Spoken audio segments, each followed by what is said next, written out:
Hi అండి, నమస్తే. ఈరోజు నేను ఫింగర్ మిల్లెట్ నూడిల్స్ని ఎలా ప్రిపేర్ చేయాలో చూపించబోతున్నాను. ఎప్పుడు రొటీన్గా ఒకే రకమైన నూడిల్స్ కాకుండా ఇప్పుడు మార్కెట్లో రకరకాల నూడిల్స్ దొరుకుతున్నాయి కదా.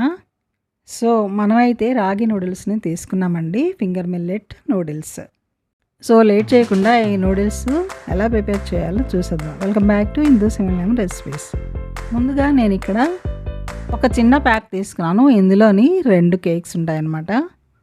సో ముందుగా స్టవ్ వెలిగించి ఒక గిన్నె పెట్టి దాంట్లో వాటర్ వేసి మరగనివ్వాలి. వాటర్ మరిగిన తర్వాత అప్పుడు మనం నూడిల్స్ కేక్స్ని వేయాలి అందులో. ఇలా వేసిన తర్వాత మొత్తం మునిగేలా చూసుకొని కొంచెం ఇలా మరిగిన తర్వాత ఒక 2 నిమిషాలు ఇది బాయిల్ అయిన తర్వాత దీన్ని మనం వడగట్టేద్దాము. ఈ నీరంతా వడగట్టేసిన తర్వాత ఇందులో మనం చల్లనీళ్ళు వేసుకొని ఇలా నూడిల్స్ని సపరేట్ చేసుకోవాలి.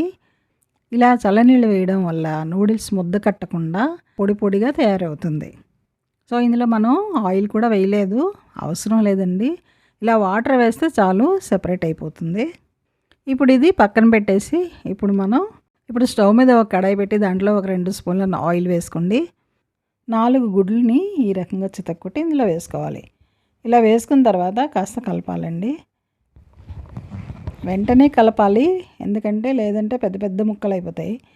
ఈ ఎగ్స్ కొంచెం ఇలా వేగిన తర్వాత ఇందులో 1 spoon soya sauce, 1 spoon green chilli sauce, అలాగే టొమాటో సాసు 1 స్పూను వేసుకోండి. టొమాటో సాసు కొంచెం ఎక్కువ వేసుకోండి, ఎందుకంటే రాగి నూడిల్స్ కాబట్టి కొంచెం సాస్ వేస్తేనే బాగుంటుంది. తర్వాత మనకి ఈ నూడిల్స్ ప్యాకెట్తో పాటు ఇచ్చినటువంటి మసాలా ఉంటుంది కదా, నూడిల్స్ మసాలా, అది కూడా వేసేస్తాం ఇందులోని.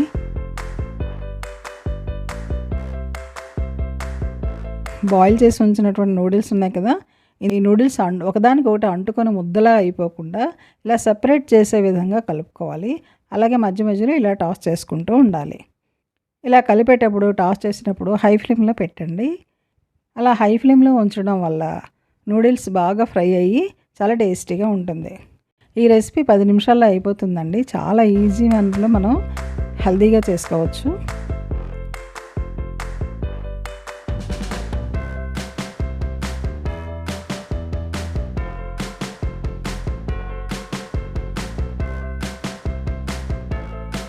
తర్వాత టాస్ చేసిన తర్వాత ఒక్కసారి 2 నిమిషాల పాటు మూత పెట్టి సిమ్లో పెట్టి ఉంచేయాలి. ఇది బాగా హీట్ ఎక్కి నూడిల్స్ మంచి టేస్ట్ వస్తాయి అన్నమాట. 2 నిమిషాల తర్వాత మూత తీసి నూడిల్స్ని సర్వ్ చేసుకోవచ్చు. చూడండి, వేడి వేడి నూడిల్స్ రెడీ అయిపోయి. ఈ నూడిల్స్కి పులుపు ఎక్కువ అవసరం లేదు, ఆల్రెడీ మనం సాసెస్ వేసాం కాబట్టి ఈ సాస్లో కొంచెం పులుపు ఉంటుంది కాబట్టి కరెక్ట్గా సరిపోతుంది. మీకు ఇంకా పులుపు కావాలనుకుంటే టేస్ట్ చూసుకొని నిమ్మ చెక్క పిండుకోవచ్చు. క్యారెట్ తరుగు అలాగే ఉల్లి తరుగు వేసుకొని సర్వ్ చేసుకోండి. సో ఎక్కువగా నూడిల్స్ చేసుకునే వాళ్ళు రొటీన్గా మామూలు నూడిల్స్ కాకుండా ఇలా రాగి నూడిల్స్ చేసుకొని ఎగ్, క్యారెట్, ఉల్లిపాయలు ఈ రకంగా వేసుకుంటే చాలా టేస్టీగా ఉంటుంది, హెల్తీగా కూడా ఉంటుంది. సో మీరు కూడా ట్రై చేసి మీకు ఎలా వచ్చిందో నాకు కామెంట్ చేయండి. మీకు నచ్చితే థమ్స్ అప్ ఇచ్చి ఛానల్ని సబ్స్క్రైబ్ చేసుకోండి.